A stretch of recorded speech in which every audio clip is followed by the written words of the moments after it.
अस्सलामुअलैकुम वरहमतुल्लाहि वबरकातुहू। उम्मीद करती हूँ आप सब खैरियत से होंगे। आप देख रहे हैं आपका अपना चैनल रूहानी वजीफ़े एंड हेल्थ। नाज़रीन, आज मैं उन लोगों के लिए वजीफ़ा लेकर हाजिर हुई हूँ जिनको थोड़ा कम सुनाई देता है या जो थोड़ा सा ऊंचा सुनते हैं। तो आज मैं उन लोगों के लिए वजीफ़ा लेकर हाजिर हुई हूँ। बहरेपन का जो मर्ज़ है, उन लोगों के लिए मैं वजीफ़ा लेकर हाजिर हुई हूँ। इससे पहले कि मैं वीडियो की तरफ बढ़ूँ, मैं आप लोगों से दरख्वास्त करती हूँ कि सदका जारिया समझकर मुसलमानों को फ़ायदा पहुँचाने की नीयत से इस वीडियो को शेयर कर दें। हमारे चैनल रूहानी वजीफ़े एंड हेल्थ को सब्सक्राइब कर दें और बेल आइकन पर ज़रूर प्रेस कीजिएगा ताकि नई आने वाली तमाम वीडियोज़ आप तक पहुँचती रहें। तो नाज़रीन, अगर कोई शख्स ऊंचा सुनता हो तो उसने ये आयत जो भी मैं आपको बताऊंगी रोज़ाना 7 बार पढ़कर दम करना है। इंशाल्लाह ताला उसको बहरेपन से निजात मिल जाएगी।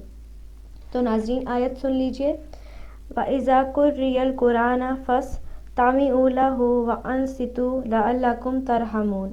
नाज़रीन, आपने इस आयत को रोज़ाना आपने 7 मरतबा पढ़कर आपने इस आयत को जो है दम करना है।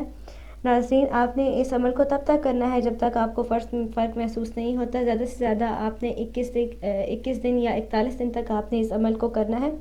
नाज़रीन, यकीन कीजिए, अगर आप इस अमल को पूरे यकीन के साथ करते हैं तो आपके बहरेपन का जो मर्ज़ है वो इंशाल्लाह ताला ख़त्म हो जाएगा। नाज़रीन, कोई भी वजीफ़ा करते हैं 7 नमाज की पाबंदी ज़रूर किया करें। तो नाज़रीन, उम्मीद करती हूँ मैंने आपको बहरेपन के मर्ज़ के बारे में जो मैंने आपको अमल बताया है उसकी आपको समझ आ गई होगी। फिर भी अगर इस हवाले से कोई सवाल है, आपको कुछ समझ नहीं आई, तो आप कमेंट करके पूछ सकते हैं, आपको आगाह कर दिया जाएगा। अभी तक के लिए इतना ही। अगली वीडियो तक के लिए इजाज़त चाहती हूँ। अपना बहुत सारा ख्याल रखिएगा। अल्लाह हाफ़िज़।